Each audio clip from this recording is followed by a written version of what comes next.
सत्संग जी, प्यार से कहना जी। धन निरंकार जी। सत्संग जी, महापुरुष कहते हैं, राम राम कर आयु बीती, राम समझ में आया ना। ये राम कहाँ है, कब समझेंगे इसको।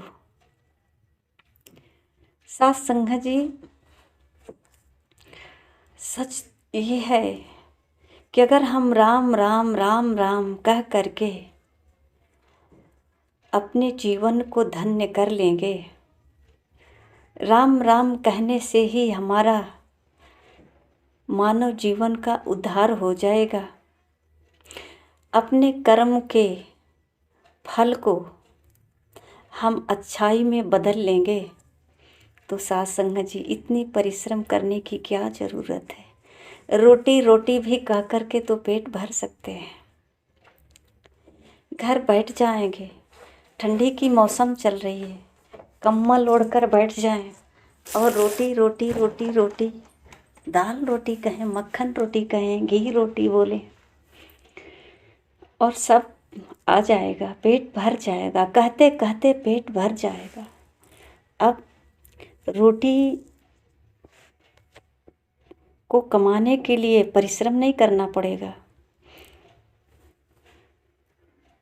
परिश्रम करके गेहूं नहीं लाना पड़ेगा, खेती नहीं करना पड़ेगा, किसान को खेती नहीं करना पड़ेगा और रोटी रोटी करके पेट भर लेगा। सत्संग जी, एक किसान होता है जो खेत में गेहूं बोता है, अनाज, चाहे धान हो या गेहूं हो, अरहर हो, मूंग हो, जो भी है, कितनी परिश्रम से उसे जो है उपजाता है अनाज को। और जब उपज जब हो जाता है तो उसमें भी अभी कितनी परिश्रम करके घर लाता है। रोटी कितनी आसानी और कितनी परिश्रम से खाने को मिलता है। अब तो जो रोटी परिश्रम करके खा रहा है वही बताएगा कि रोटी में कितना रस है, कितना पसीना बहा है, कितने चोटें लगी होगी, कितने जीवे जंत का जान गया होगा, कितना मेहनत, कितनी धूप, कितनी छाँव, कितनी ठंडी और बरसात में परिश्रम करना पड़ा होगा, कितनी थकावटें होगी, कितना समय नुकसान गया होगा, भूख प्यास नींद हराम हुआ होगा इस रोटी को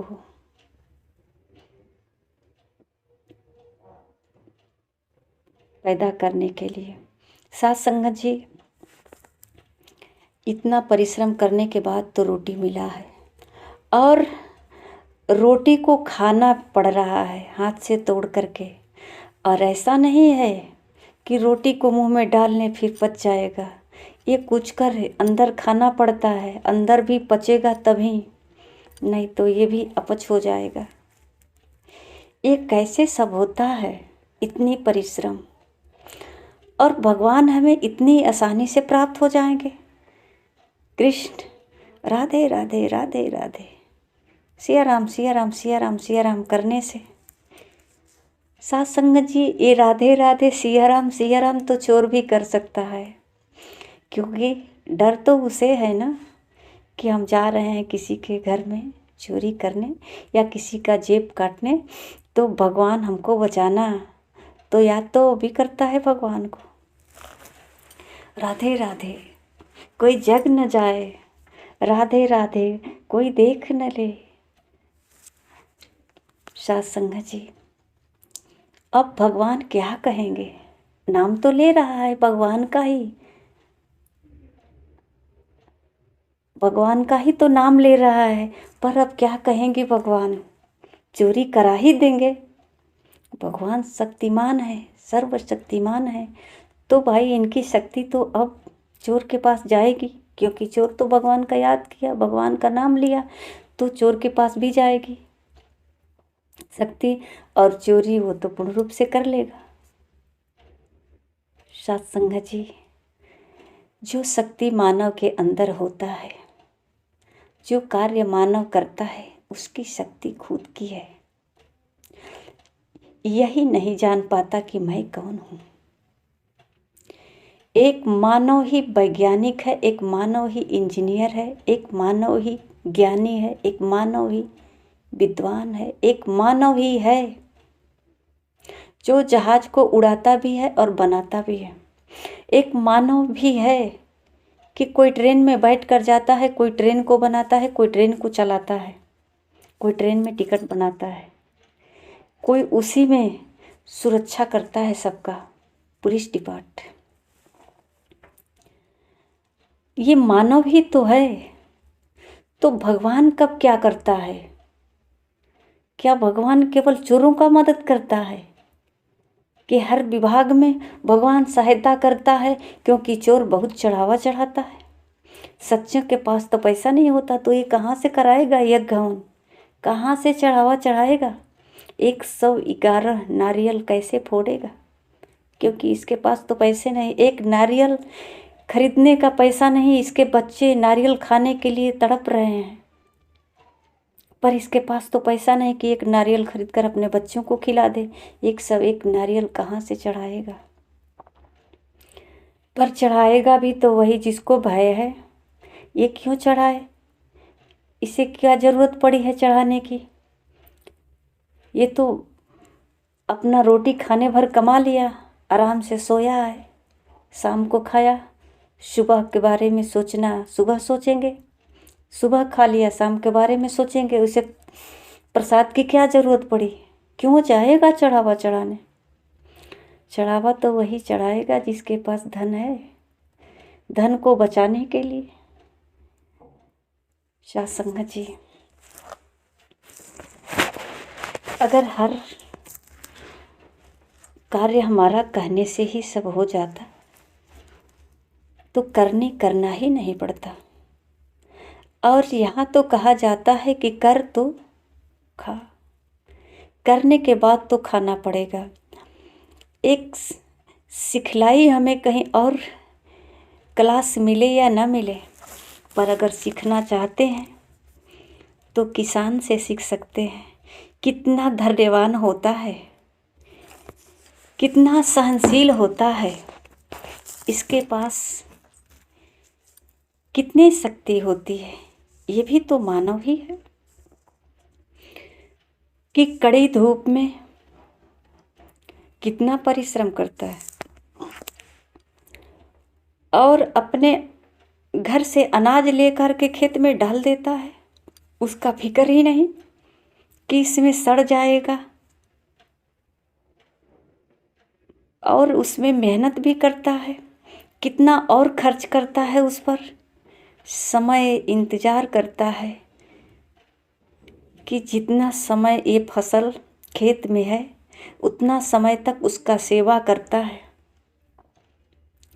देख रेख करता है, चाहे रात को ही क्यों न जाना पड़े। रात को भी देखता है, दिन को भी देखता है, उसमें जो करना है निराई गुड़ाई वो सब करता है। साथ संगत जी, एक और है सिखलाई कि अगर हम खेत को हल से जोतवा भी दिए, उसमें से घास भी निकाल दिए और खाद भी डाल दिए, पानी सब उसका सेवा किया, पर उसमें बीज ही नहीं डाले, तो अब उसमें फसल तो नहीं आएगा ना, क्योंकि बीज नहीं पड़ा। सेवा तो बहुत किए पर उसमें बीज नहीं पड़ा। अब तो उसमें घास ही उगेगा, घास के सिवा कुछ नहीं उगेगा। साथ संगत जी, जिसको बंजर कहते हैं, धरती तो वह भी है पर वहाँ कोई सेवा नहीं, उसमें घास फूस केवल निकलता है। साथ संगत जी, इसी प्रकार आज संसार में कुछ ऐसे है जो भगवान के नाम का आधार लेकर के भगवान का नाम जपते तो हैं, पर एक बंजर के भांति उसमें केवल घास फूस ही निकलता है, केवल विकार ही निकलता है। लोभ लालच, हजारों कामनाएं, किसको किस तरह से लूटना है, किसको किस विधि से छल कपट करके कैसे बता करके उसको ठगबाजी करना है, और राम राम का नाम ले रहा है। साथ संगत जी, एक किसान है कि इसे कोई ठगबाजी नहीं, ये तो अपने खेत में बीज भी डाल दिया भरोसे के साथ। ये भगवान पे पूर्ण भरोसा करता है और अपने मेहनत पे भी। किसान भगवान पे छोड़ तो देता है, कहता है भगवान की मर्जी, पर काफ़ी भरोसा अपने मेहनत पे रखता है कि मैं बहुत इस साल मेहनत तो किया हूँ, फसल अच्छा होगा। भले ही एक बार कह दे कि भगवान की मर्जी, पर अपने मेहनत पे वो काफ़ी भरोसा रखता है। ये कौन है जो अपने मेहनत अपने कर्मों पे भरोसा रखता है? क्या हमें अपने कर्मों पे भरोसा नहीं है? जो हम भगवान के मंदिर में इतना चढ़ावा चढ़ाएंगे, हमें अपने कर्मों पे भरोसा नहीं, हमें डर लग रहा है अपने कर्मों से। कभी किसान भी अपने खेत में बीज डाल कर के ले जाता है क्या? घी का हवन कराता है, लड्डू चढ़ाता है कि हे खेत माई, हे भगवान मेरा इस साल उपज करा देना। अब वो उसमें न पानी डालेगा, न उसमें बीज डालेगा, न उसको उसमें से घास निकलवाएगा, न उसमें कोई निराई गुड़ाई, कुछ नहीं, कोई कर्म नहीं। अब बस लड्डू चढ़ा देंगे, घी गिरा देंगे, हवन करा देंगे, थोड़ा बहुत टोटका करा देंगे, उपज हो जाएगी। ये संभव है? नहीं है। मानव जिस तरह का बीज अपने अंदर ज्ञान का डालेगा, वही उपज संसार में होगी। चाहे भगवान का नाम लेकर राधे राधे कह के डाले या राम राम कह कर डाले, जैसा हमारा कर्म बीज होगा वही फल निकल कर आएगा सामने। ऐसा नहीं है कि हम बबूल का बीज लगाएंगे और उसमें आम फल कर आएगा। खाने का समय हमको आम मिलेगा मीठा मीठा, ये सोचना भी गलत है, कभी हो ही नहीं सकता। बीज तो वो भी है, पर बीज की परख नहीं है कि इसको हम धरती में डालेंगे तो इसका फल कैसा निकलेगा। ये वृक्ष कहीं कटीला होगा या छायेदार होगा, लहरदार होगा, नहीं पता है। साथ संगत जी, चाहे हम राधे राधे कहें या राम राम कहें, कर्म तो करना ही पड़ेगा। अपने सच्चाई को जानना ही पड़ेगा।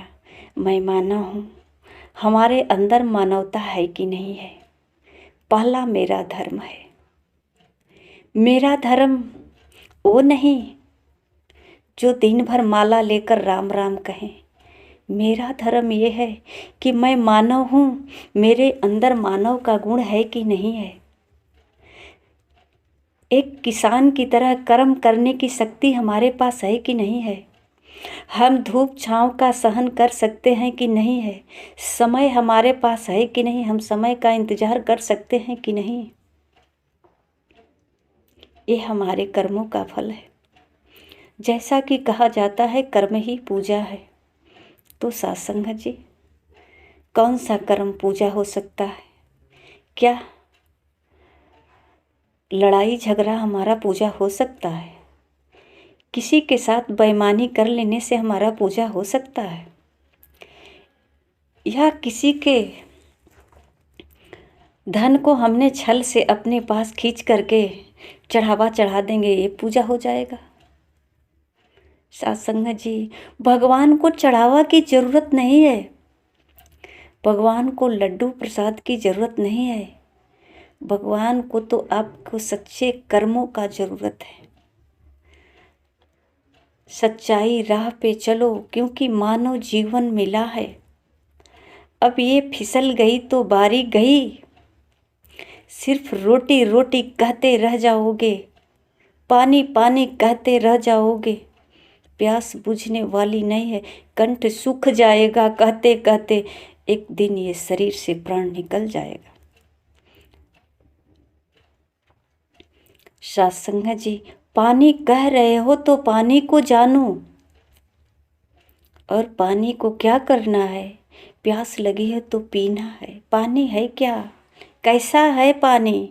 लोगों ने तो बताया पानी पी लो, प्यास लगी है पानी पी लो, प्यास बुझ जाएगी, कंठ गीला हो जाएगा, सूख रहा है तो। पर पानी होता कैसा है? तो पानी को देखो और जानो। और कह रहे हैं कि पी लो, तो पानी पी लो, तब पता चलेगा कि हाँ यही पानी है। कंठ अब गीला हो गया, कंठ सूख रहा था, अब प्यास बुझ गई, यही पानी है जो बताया महापुरुषों ने कि पानी पीने से प्यास बुझ जाएगी। अगर प्यास नहीं बुझती है तो ये पानी नहीं होगा। अगर प्यासे को प्यास नहीं बुझती है तो वो पानी नहीं पी रहा होगा। अब पीने के जगह पर क्या पीता है? दूध भी पीते हैं, दारू भी पीते हैं, पानी भी पीते हैं, जूस भी पीते हैं, दाल भी पीते हैं, अमृत भी पीते हैं। क्या पी रहे हैं? प्यास तो सिर्फ पानी से ही बुझेगा। न प्यास दूध से बुझेगा, न दाल पीने से, न जूस पीने से, न दारू पीने से। प्यास तो सिर्फ पानी से ही बुझेगा। और पानी की हमें पता नहीं, बस पीना है, कुछ भी पी सकते हैं। नहीं साथ संगत जी, हमें जब भगवान चाहिए, राम चाहिए, तो राम कैसा है जानना भी चाहिए। हम राम राम का, कृष्ण कृष्ण का, राधे कृष्ण का जो रट लगाए हैं ना, एक बार जानना भी चाहिए राम है कैसा। ये जो राम राम का रटन कर रहे हैं, क्या रटन से हमारी भक्ति पूर्ण हो जाएगी? राम का दर्शन हो जाएगा? जो हमारे मन में राम के प्रति प्यास है, भक्ति है, ये पूरी हो जाएगी? कैसे होगी?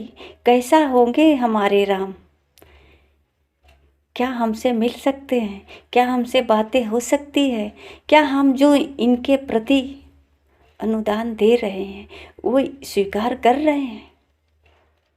सत्संग जी, महापुरुषों की सिखलाई हर युग में रही है कि सही सत्य राह अपनाओ, अपने को पहचानो, राम को पहचानो, जानो तब मानो। यही है हमारा मानव जीवन का लक्ष्य। सत्संग जी, प्यार से कहना जी। धन्यवाद जी।